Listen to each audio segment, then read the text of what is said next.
Hello, David here at merchantaccounts.ca with another in our Fighting Chargeback series where I'm trying to give the best advice I can on how to fight and win chargebacks with specific chargeback reason codes. The one we're tackling today is how to fight services not rendered chargebacks. Stay tuned, we'll dig in 1 second.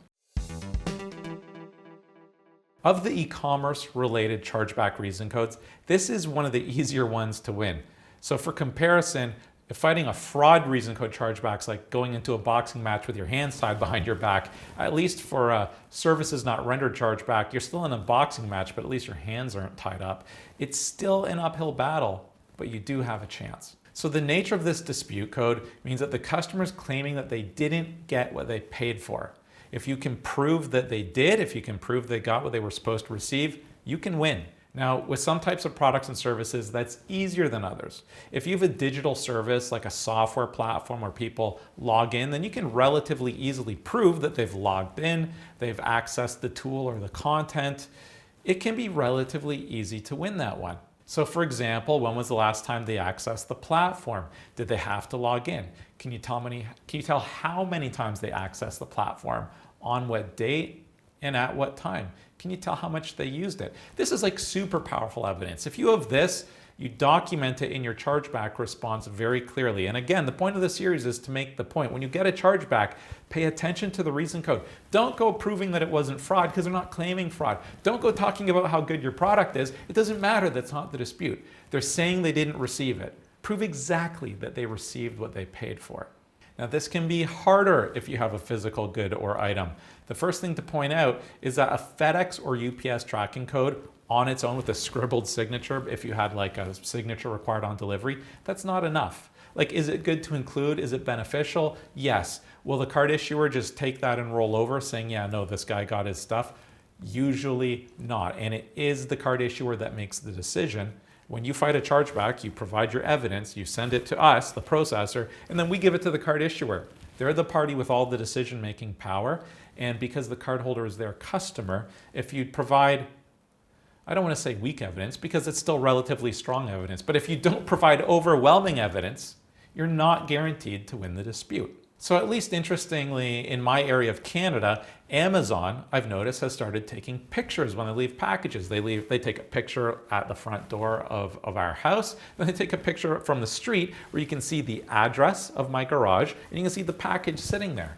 Now, I expect that's because that is incredibly compelling evidence if I tried to complain that I didn't receive my item.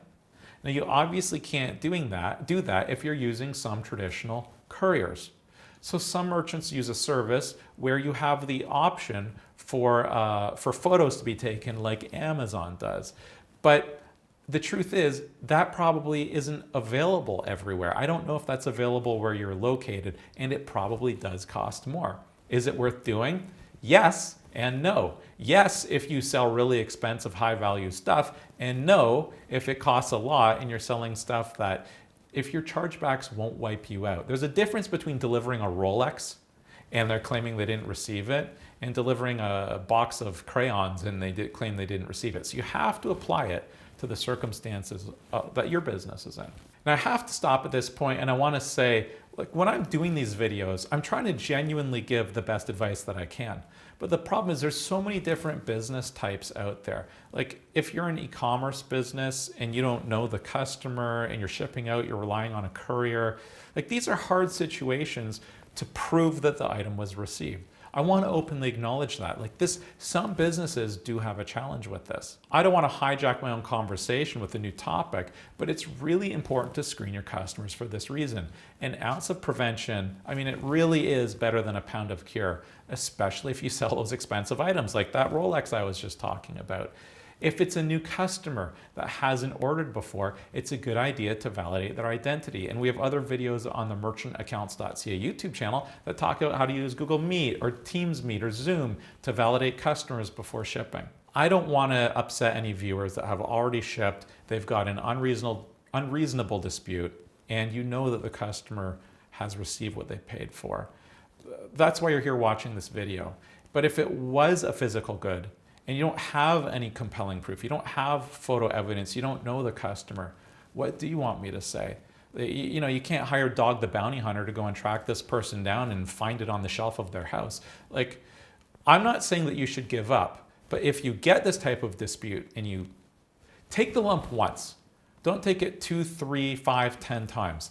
If you sell inexpensive items, maybe it's of less concern to you. But if you do have expensive items, you need to figure out how you can validate your customer's identity and how you can put yourself in an empowered position so that if a chargeback does come in where they claim they didn't receive it, that you can prove that they have, where they either have to sign with it with photo ID and perhaps, ideally, if the photo ID is provided, or even better, where the customer signs on receiving it, I have received my item as described in satisfactory condition. You have the letter with their signature and maybe a photo of the house or the delivery location, then you're sitting quite pretty. So, lastly, for services such as designer consulting, in these cases you can share your correspondence with that customer and your terms and conditions that make it clear what the customer became entitled to receive when they paid you, and that you need to laser focus to prove that you've met the bar and that you've satisfied the terms and conditions of your sale. In other words, they got what they paid for. So in summary, fighting chargebacks is an uphill battle. As an e-commerce merchant, you're generally always disadvantaged because the card issuing bank is always going to choose on the cardholder side if there's any level of ambiguity or anything unclear.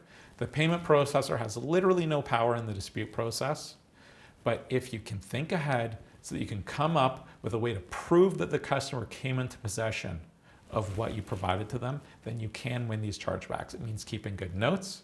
It means keeping emails, phone recordings of conversations, photos, or whatever evidence you can provide to prove that the thing that they purchased was received.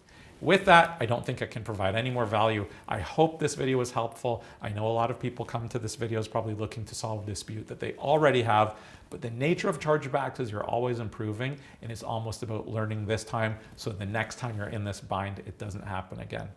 If you are having a problem with chargebacks, reach out to us at merchantaccounts.ca. We'd love to try and help give you maybe more customized advice about what you could do in your sales process and delivery process to ensure that if these types of chargebacks come in, to give yourself a really likely chance of winning.